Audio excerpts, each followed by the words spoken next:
Chris, the Heat and the Pacers represent a study in contrast, and Miami will look to go to a different starting lineup yet again as they face off with the height of Indiana. Shane Battier started against Brooklyn. It was a perfect fit because the Nets spread you out with three-point shooters all around the court.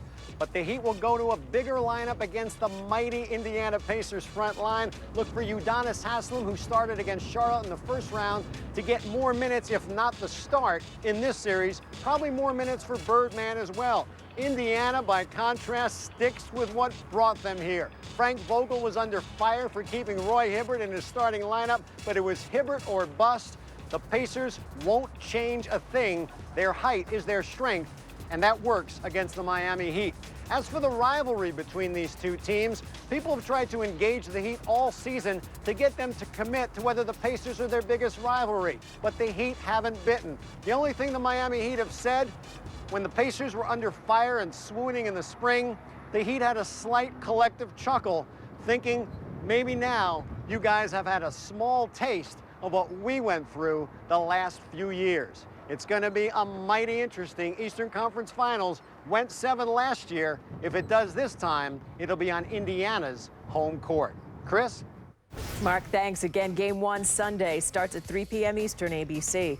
Only the third conference finals rematch over the last 20 years. The previous 2 instances, the winner of the first meeting lost the rematch.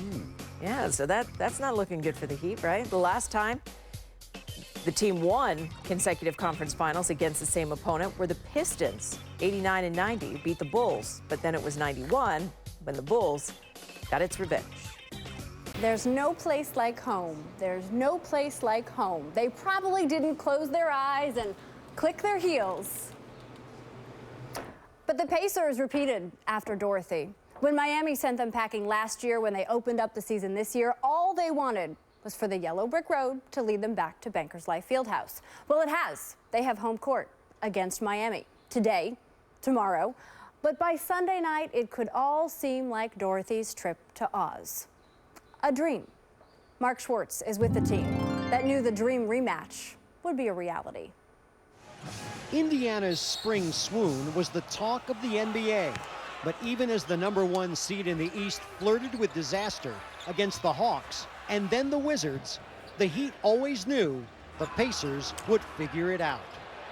And even though we both had our struggles, you felt like we were the 2 best teams, and if we all both sides took care of business, then we would see each other. I told Frank Vogel that during the All-Star when he was the head coach. I said, I'm looking forward to seeing you in May.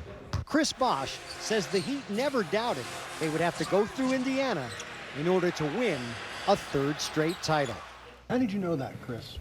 That you'd have to beat the Pacers? Because they were #1 and we were #2. Right, but they nearly lost a series to an 8th seed. Well, we nearly lost a championship last year. So, nearly doesn't mean a thing. Either you win or you lose. What was it like for you guys to hear all the criticism and the scrutiny and the fire that they were under for the first time? You think we cared about that? We had our own set of problems over our years together. We don't really care about what no one else is going through. The Heat know better than anyone what it's like to be ridiculed for failing to meet expectations. But Dwayne Wade says all that criticism made them closer, more connected, and ultimately better. A critical media hasn't yet killed the Pacers. We're about to learn whether it's made them stronger. In Miami, Mark Schwartz, ESPN. All right, thank you, Mark. A couple ways to look at this. Historically speaking, should be a close series to have been dead even over the last 2 seasons. However, the other way of looking at it, well, the way they're entering the series, pretty different. Miami 8-1 since the regular season ended. Indiana just 8-5 in the playoffs.